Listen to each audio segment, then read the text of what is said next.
আজকে যাচ্ছে হচ্ছে গ্রিন হার্ট কলেজে, বনফুল আদিবাসী গ্রিন হার্ট কলেজ। তো এখানে বেশ ছোটো ছোটো বাচ্চা কাচ্চা এবং স্কুল কলেজে ছেলেমেয়েদের সাথে দেখা হবে, সেখানে স্পিচ দিব এবং ওদের আইটি ফেস্ট হচ্ছে। আমি বেশ এক্সাইটেড যে আমার যে 3-4 বছর যে জুনিয়র, ওই প্রজন্মটা এখন কীভাবে ভাবছে। সো ওদের সাথে কথা বলতে যাচ্ছি, আমি জাস্ট দেখতে যাচ্ছি যে ওরা কীভাবে ভাবে, ওরা কী করছে, ওরা কী শিখছে। দেখা যাক।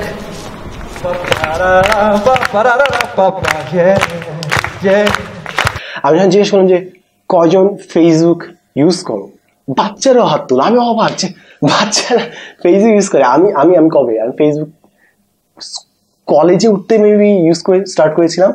তার আগে আমি জানতামই না ফেসবুক জিনিসটা কি, ফেসবুক কি। আমার হাতে মোবাইলই ছিল না।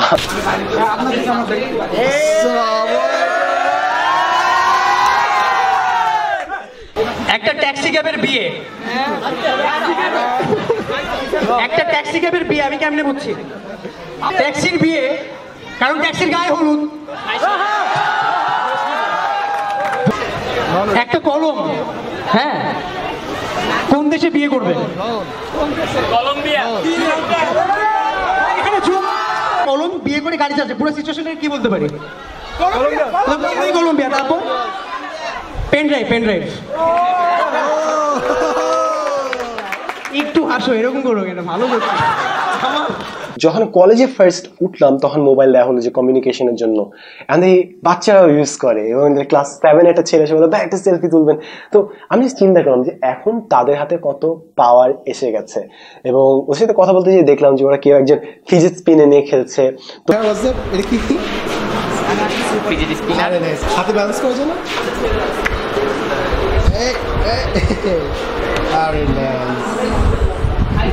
আমি যখন ছোট ছিলাম তখন আমার একটা নিজস্ব ভাষা ছিল। আমি কার্ড খেলতাম, পোকিমন কার্ড ছিল, ডিজিমন কার্ড ছিল, তারপর ডুয়েল মাস্টার্স ছিল, বেইব্লেড ছিল।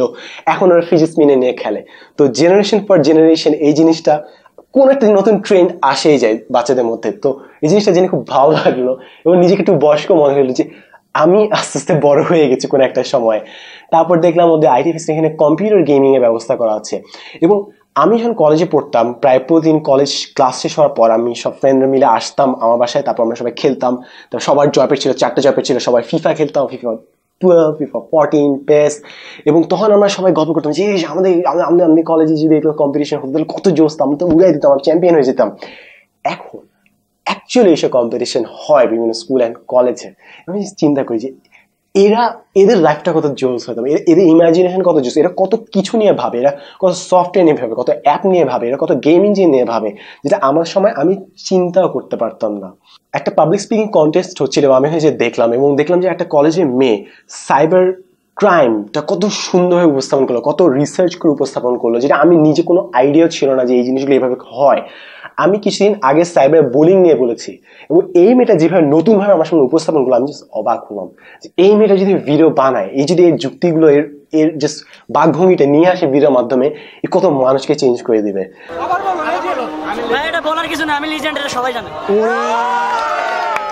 একটা জিনিস দেখেছি, সাধারণত সিনিয়ররা জুনিয়রদেরকে টিটকারি মারে না, অন্তত নতুন জিনিস শেখার ক্ষেত্রে। কারণ সব সিনিয়রের মাথায় একটা ভয় থাকে যে জুনিয়ররা ভবিষ্যতে যদি ওরা জেদ চাপে তাহলে ওরা আমাদেরকে টপকে যেতে পারবে।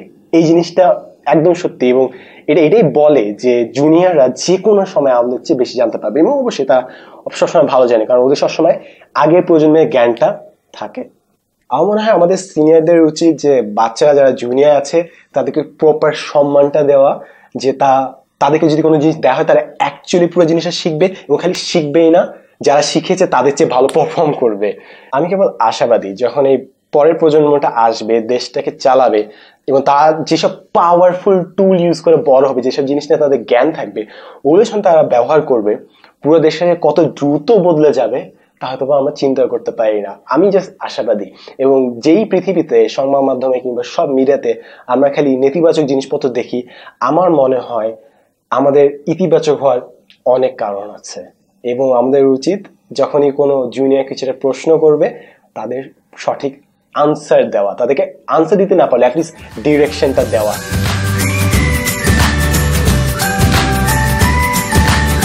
এবং সবথেকে গুরুত্বপূর্ণ একটা জিনিস হচ্ছে বড়রা সাধারণত ছোটদের কাছ থেকে শিখতে চায় না, একটা ইগোর মতো কাজ করে। এবং আমি আমার নিজের অভিজ্ঞতা থেকে যদি বলি তাহলে অনেক সময় দেখেছিলাম, আমি আমার লাইফে ফার্স্ট ওয়ার্কশপ যখন নিয়েছিলাম, সেশন যখন নিয়েছিলাম, তখন আমি সেকেন্ড ইয়ারে পড়ি ইউনিভার্সিটি, তখন আমি 3rd সেমিস্টারে। তো আমি যখন ওয়ার্কশপ নিচ্ছিলাম, অডিটোরিয়ামে এমন অনেকজন ছিল যারা 3rd ইয়ারের পরে, 4th ইয়ারের পরে কিংবা 2nd ইয়ারের পরে আমার ক্লাসমেট, এবং একটা কমিউনিকেশনের একটা ঝামেলা হচ্ছিল যে এই আমার হচ্ছে জুনিয়র, এই আমাকে কি শিখাবে। কিন্তু যদি তারা একটা ওপেন মাইন্ড রাখতো তাহলে হয়তো আমি অনেক কিছু তাদের সাথে শেয়ার করতে পারতাম। এবং আমারও এরকম অনেক সময় হয়েছে যে এই জুনিয়র আমাকে কি শিখাবে, কিন্তু আমি যদি ওপেন মাইন্ড রাখতাম তাহলে হয়তো আমি অনেক কিছু শিখতে পারতাম। এই জন্য আমি সবসময় যখন বাচ্চারা কিছু বলে, কোনো একটা আইডিয়া দিয়ে, আমি ঠিক মতো শুনি যে ওরা এমন কিছুভাবে ভাবে, এমন ক্রিয়েটিভলি ভাবে যেভাবে আমরা ভাবতে পারি না। কারণ যত আস্তে আস্তে আমরা বড় হই, আমরা আমাদের দৃষ্টিকোণটা সংকীর্ণ করে ফেলি, কারণ আমরা অনেক কিছু যাচাই বাছাই করি, এবং বেশি যাচাই বাছাই করলে না বেশি ক্রিয়েটিভ হওয়া যায় না, যেটা বাচ্চারা হতে পারে।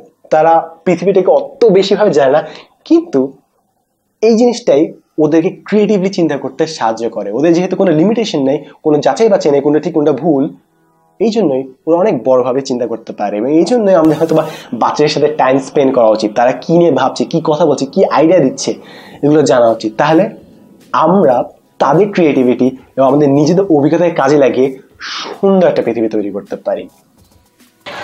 And as always,